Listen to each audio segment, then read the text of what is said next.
मान लीजिए आप हॉस्पिटल गए, हॉस्पिटल जाने पर आप किसी बेड को छू करके वापस आ गए या हॉस्पिटल होकर के भी वापस आ गए। अब उस बेड शीट में हो सकता है आधा घंटे पहले मुर्दा रखा गया हो, उसमें किसी महिला की डिलीवरी हुई हो, किसी बच्चे का सीजेरियन हुआ हो, कुछ और भी चीज़ हुई हो। तो जब हॉस्पिटल से लौट के आते हैं तो पूरे कपड़े बदलना पड़ता है, नहाना पड़ता है, क्योंकि वहाँ का वायरस भी आ जाता है।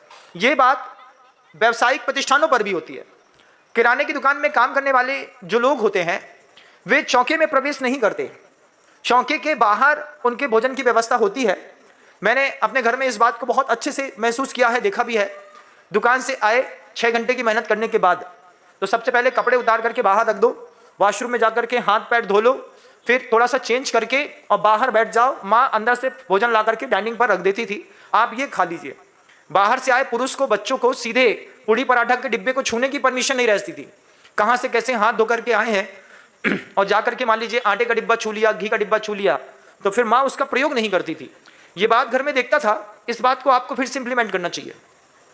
आप अपनी दुकान से बहुत ज़्यादा काम करके घर आए हैं तो सबसे पहले आप अपने वस्त्र बदलिए, क्योंकि वस्त्र में कई जगह के लोगों के हाथ लगे हुए हैं, उसमें दूसरे लोगों के संपर्क का भाव है, कुछ वायरस है, कुछ भी है, इसका सीधा इफेक्ट आपके अंदर जाएगा। तो सबसे पहले वस्त्र बदलिए और एक जोड़ी कपड़ा घर में सामान्य से होना ठीक बात है। हाफ चड्डा पहना, अपनी बनियान पहनी, दूसरी आराम से बैठ करके अच्छे से भोजन किया, उसके बाद अपना दूसरा काम कर लिया। दुकान में जाता था तो दुकान में भी एक जोड़ी कपड़ा रखा रहता था, तो वहाँ पर ही हम लोग कई बार चेंज कर लेते थे कि दुकान यहाँ से अच्छे कपड़े पहन करके गए, पहले अंदर गए, अंदर जाकर के चेंज किया, दुकान के कपड़े पहने, दुकान में काम किया, दुकान से निकलना हुआ तो अंदर कपड़ा बदला, फिर बाहर निकल गए।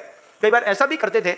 लेकिन ये बात बिल्कुल तय है, आपने पूछ के बहुत अच्छा काम किया है कि अगर मान लीजिए हम हॉस्पिटल से लौट करके आते हैं, किसी सार्वजनिक केंद्र से लौट करके आते हैं, या फिर हम अपनी दुकान से भी लौट करके आते हैं, तो सीधे चौके में ना घुसें।